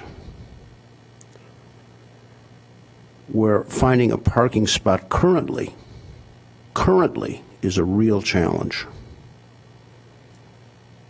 That's one of my concerns. I would say to those who live at 1 Evanston, I sympathize with those who will lose a view. Those who were told that their view would remain unobstructed in perpetuity were misinformed, and that's regrettable. But zoning in the downtown area, especially dense downtown area, is very fluid. It changes. The only zoning district in Evanston, in my opinion, that is close to being sacrosanct is R1, single-family residence. So. Other comments before we take up motions?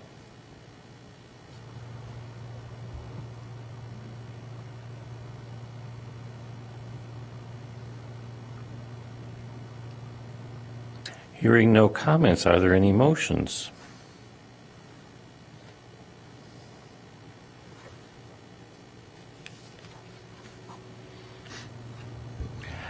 There are no motions. What do we do? Do you need a break? Huh? We've been going for 2 hours. I mean, Mr. Chairman, if nobody else is dying to make a motion, I will do it. In the case 14 PLND 0118, I will move that we recommend the approval of the project to the council with conditions that we have attached to it. Second? Is there discussion of the motion?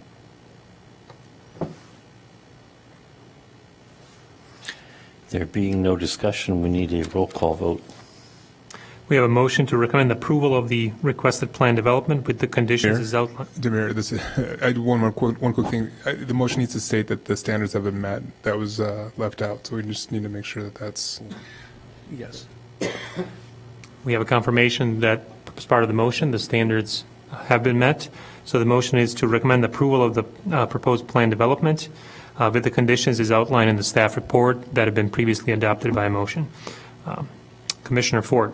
Aye. Commissioner Goddard. Aye. Commissioner Dubin. Aye. Commissioner Lewis. Aye. Commissioner Pigosi. Commissioner Scher. Aye.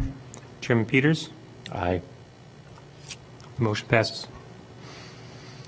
At this point, I think we should take a 10-minute break and then resume with the rest of the agenda.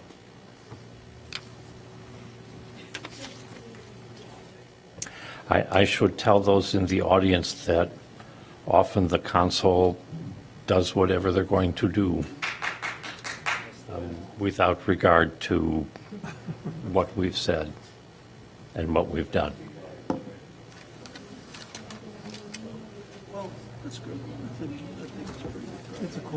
The council, the recommendation goes to the Planning and Development Committee, and the discussion is there and also before the council. Sometimes they follow our recommendations, sometimes they do otherwise. This case is concluded. We have some other business.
What's that? Just go right with him. I volunteer at the foot of it.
It's been a challenge shopping.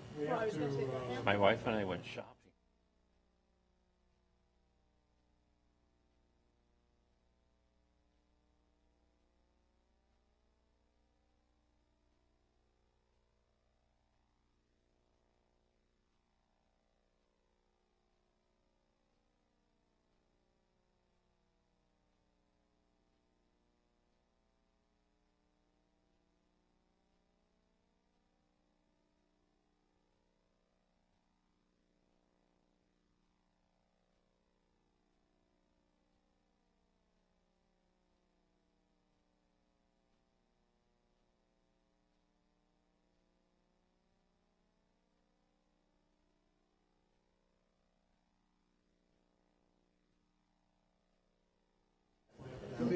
No wonder you want to eat that stuff. You know, the whole thing is moot if somebody else.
Commissioners, we have still some items on the agenda. One is the modification to administrative rules and procedures, and it's gotten a lot of attention from several commissioners. And rather than work out all the language and grammar and substantive questions here, I think it makes sense to send it back to the Rules Committee, the new Rules Committee, and because otherwise I don't think we can finish it tonight. A lot of wordsmithing is still needed, though I commend staff for the current draft. Is there a motion to do so, to send it to the Rules Committee? So move. Is there a second? Is there discussion? Oh, can I just point out one particular area that, If we have things to point out, should we send it along to the Rules I Committee? think we should Okay. invite you to the expanded Rules Committee. does that mean yes or no? If you must, you must. Well, We'll have to do it again in the Rules You Committee. you can also, maybe they can send it to staff, and then they can be included in the draft for the Rules Committee when there's a new draft for the Rules I'll Committee. send it to you. There's just one that I really have a concern about. All those in favor? Aye. Next, we need to elect a chair. And my term will be up in March, so I could not be chair if I wanted to.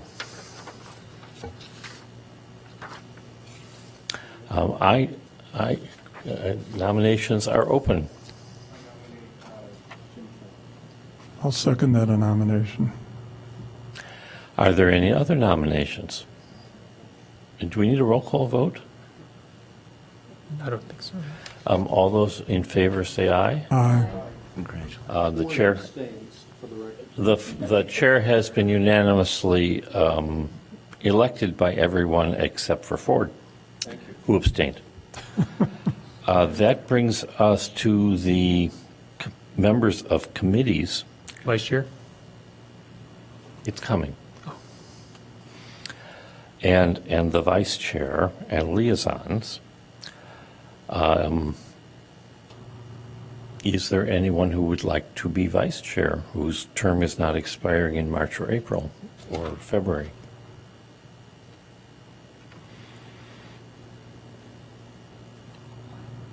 Is that a volunteer? No. I was going to nominate someone. They were willing, and I was trying to see if they were willing. Who is it? He's going off. Oh, my 6-year term is ending in April. You guys are going to be, On your own. yeah, we're going to have parties on Wednesday night. So is there anyone willing to do that? Of I those- nominate Colby. If he's willing to serve, I would second that. Are you? I second it too. If I promise to always be here? Yeah, exactly. This is a deal Scott and I had. Is there, all those in favor? Aye. That brings us to liaisons and. Mr. Chairman? Yeah. If I may, just one observation. I was vice chair once, and our chairman was out of state on business. And we were dealing with a downtown plan. And we got into a very contentious aspect of the downtown plan, the height of the core buildings. And I sensed that there was some parliamentary stunt underway, a very sophomoric stunt in my view, and I simply packed up and walked out. And then 2 other members walked out with me, so the quorum was lost. Is this advice? Just a little story. So having been educated, it brings us to liaisons and committee members. And since we have a new chair coming in, maybe it makes sense with some exceptions to continue the current committee memberships for a short period of time, and so the new chair can opine on that. I would ask, Mr. Chairman, if the commission were willing to be added to the Rules Committee. And with that exception, I would agree with you that extending the existing So we would- chairmanships and the existing memberships. We would is a good add the idea. new chair to the Rules Committee, which certainly makes sense, and anyone else wish to be added to the Rules Committee? It's great fun.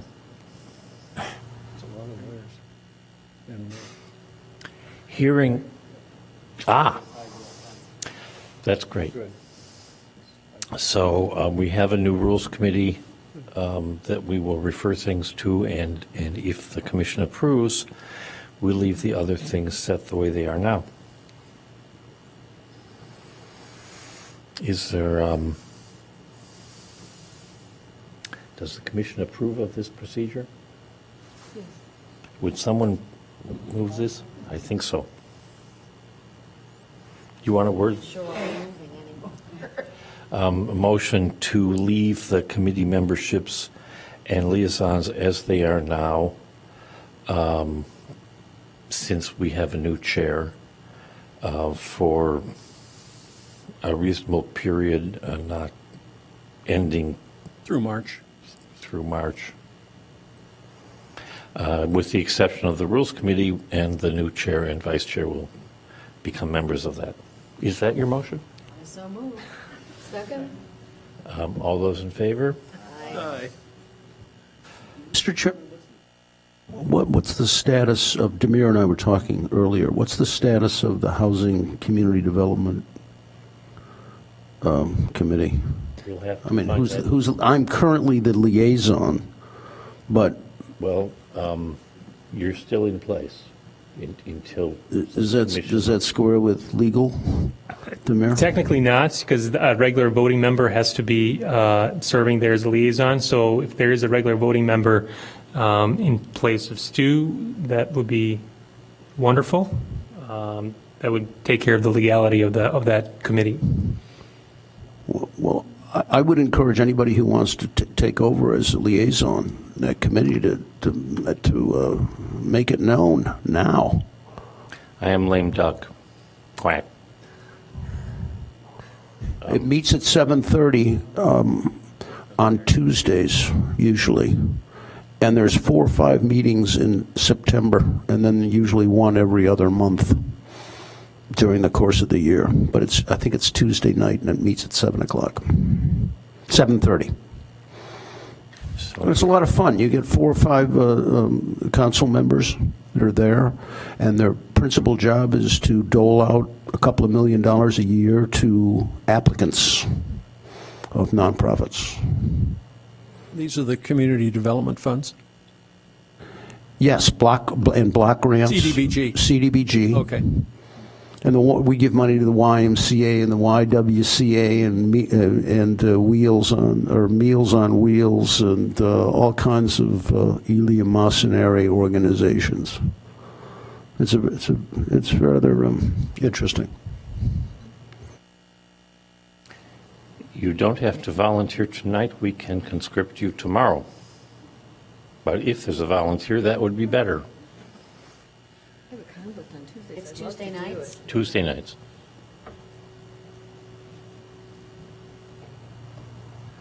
I know everyone watches NCIS, but That is not my reason for needing to consider. we'll deal with this at I mean, a future Let's meeting. defer this. the reason I've done it 3 or 4 years is nobody else wanted to do it on it, to meet on a Tuesday night, so I stayed on. Thank you. Is there any, What is the statutory or ordinential requirement that we have a voting member, one of the voting commissioners be there? That's the rule of that committee. Is it in the code, or is it just in their rules? I'm not sure. I was just advised that there has to be a voting member. Okay. is there any further business or motions? I'd like to say one more thing to the chairman-elect. I presently chair the zoning committee of the Plan Commission. And if there was one appointed before April, which would be my last meeting, I would like that person to perhaps chair one or two of the meetings, or at least be there to see, I think we follow rules, but we might be a little more loose. But we get there, and I think it would be a good experience. I will see what I can do. I would like to thank all of you for your work during the period I've been chairman. Really a terrific board. Mr. Chairman, who's the chair right now? He is. You are. He still is. Including you. Well, I have a question about my associate status. I've been an associate for 2 or 3 years. I've really enjoyed being an associate. I get to avoid a lot of the tough votes, but I would like to stay on for an additional year. I think my term is up now, but it's at your pleasure. I'm going to defer that to the new chair because I think he's the proper decision maker, and I know he, on his agenda, is that issue. And, okay. You've been a terrific associate member, and before that a terrific chair and board member. So it's left to Mr. Ford at some point in the future. Yeah, that will come in along with revisions of committees and everything else, Stuart. Okay, thanks. Don't panic. Does anyone wish to move adjournment? Mr. Chairman, I'm sorry. Go ahead, Demir. I will move adjournment, but you. Yeah, I do have a couple other things. I just wanted to provide an update to the board. I guess I'd say as one of my New Year's resolutions will be to provide you consistent updates on some of the projects and text amendments that go through Plan Commission, and as they move to the Planning and Development Committee and the City Council, I'll try to give you some updates on those. And I guess I can start tonight with the text amendment that we had in December for parking requirements for increase in residential density. That was actually presented to the City Council or Planning and Development Committee of the City Council last night, and it received approval 8-1. So then it moves on to the City Council at the next meeting. So I'll try to give you these updates as we move forward. A couple other just housekeeping items. The Rules Committee of the City Council did meet in December, and they had recommended some changes and improvements to the communication and training between the City Council and all the boards and committees. And so there's a couple items that they wanted staff to pass on to all the committees and boards. So I'll probably do that tomorrow. You'll get an email from me that will include a link to basically a handbook, which is just some additional information on how to act during the committee meetings and how to make motions, et cetera, and your role on the boards and committees. I will also send you some links to those recommendations on the improvements between the City Council and the boards and committees, so you can take a look at those. And then the council did request that we verify with all members of the committees that they do subscribe to the newsletter and some other emails and notifications from the city. So my email include a link to make sure that you're subscribed to those notifications from the City Council. And then finally, as the Chairman Peters probably knows, at the end of each year we do have to do basically a summary and the annual report of the activities of the Commission. So that's something that I will be working on with Chairman Peters before his term expires, and I think that's probably due next month, if I'm not mistaken. I will work with you on it, and there are some areas that need to be addressed. You'll recommend they be addressed.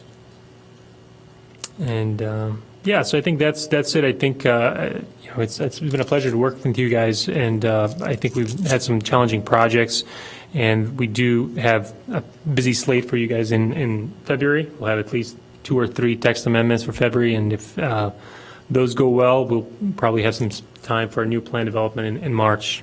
So there's always new things coming up. Then, Mr. Chairman, Before we do that. Yes. We are required to take any comments from the public, not restricted to what's on the agenda. Seeing no hands, then we can move forward. I will offer a motion to adjourn, but if I may just speak briefly before I do that. 3 years ago, my friend Scott Peters recruited me for this commission. So in a real sense, I would not be here if it were not for Scott. There have been days when I cursed the day he was born, but not many. I would not have dared take on the chairmanship if I had not been able to watch him for 3 years and get some sense of how you do this. And anything I do well in the next year will be because I had a good coach, and anything I do poorly will be because I didn't pay close enough attention. We have appreciated your wisdom, your patience, your steady manner, your professionalism. You have made this easier and more enjoyable than it might otherwise have been. And I will move a standing adjournment in appreciation for Scott's leadership. Hear, hear. Move we adjourn. Thank you.